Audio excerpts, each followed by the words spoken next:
Bonjour, morning brief du 22 octobre 2018. Une troisième semaine dans le rouge pour la bourse de Casa, avec un indice qui recule, le MASI qui recule de 0,29%,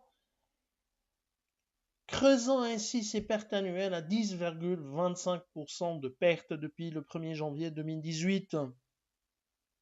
Bien sûr, toutes les attentions sont orientées vers la loi de finances 2019 qui ne devrait pas apporter de l'optimisme, contribuer à retrouver l'optimisme pour la cote de la bourse de Casa, puisque au contraire, il y a un durcissement du contexte fiscal et le retour de la taxe de cohésion sociale.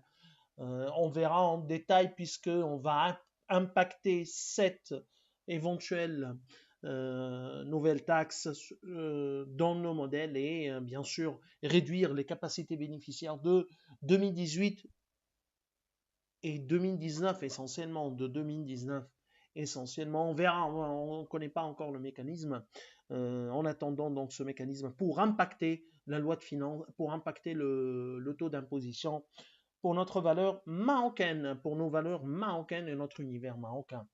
Alors pour ce qui est des plus importantes variations de la semaine, BMCI affiche la meilleure hausse de 6,69%, Sonacid qui avance de 4,55%, Taqa Morocco qui a pris 4,14%, a signalé également OFA Assurance la hausse de OFA Assurance de 3,68%, de HPS de 2,88%, une semaine plutôt également dans le vert pour les cimentiers, la Farjocim qui a pris 1,24% et les ciments du Maroc qui avancent de 0,70%, mais leur bilan sur l'année reste négatif à l'image de la consommation du ciment durant cette année 2018.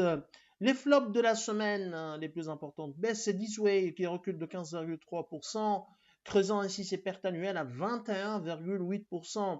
Crédit du Maroc qui recule de 11,3%, SBM qui perd 9,53%, RDS, l'immobilier, donc 7,32% de pertes, a signalé également les pertes d'Autorol de 5,17%, de La Belle Vie 5%, Efreqia Gaz de 4,84%. Alors, NACL a publié ses indicateurs d'activité T3 2018, donc en Tunisie, vous savez que les valeurs tunisiennes publient leur chiffre d'affaires, au moins leur chiffre d'affaires au T3 2018. Alors, NACL a publié des chiffres qui sont supérieurs, légèrement supérieurs à nos attentes. Les revenus T3 2018 ressortent en hausse de 8,9% à 89,7 millions de dinars. La marge commerciale, une nette amélioration de 43% à 11,624 millions de dinars. Toutefois, sur l'ensemble de l'année, les ventes continuent d'afficher ou d'accuser une perte de 6,5% à 250 millions de dinars contre une baisse de 16,7% attendue par Alpha Mena. Cependant, le concessionnaire de la marque Volkswagen a réussi à préserver sa marge commerciale qui s'est engraissée de 5% à plus de 40 millions de dinars, soit un taux de marge brute de 16,07% contre 14,32% une année auparavant. C'est un chiffre qui est vraiment impressionnant et qui dépasse toutes les attentes. Alors nous pensons que la soutenabilité de cette croissance de la marge devrait être remise en question, surtout dans un contexte de baisse de volume, baisse du volume des ventes bien sûr, et de la détérioration du pouvoir d'achat des ménages. Par ailleurs, la société a vu sa trésorerie se détériorer pour atteindre une trésorerie nette négative une dernière fois. On verra, on n'a pas de détails de la formation de cette trésorerie à moins 5 millions de dinars.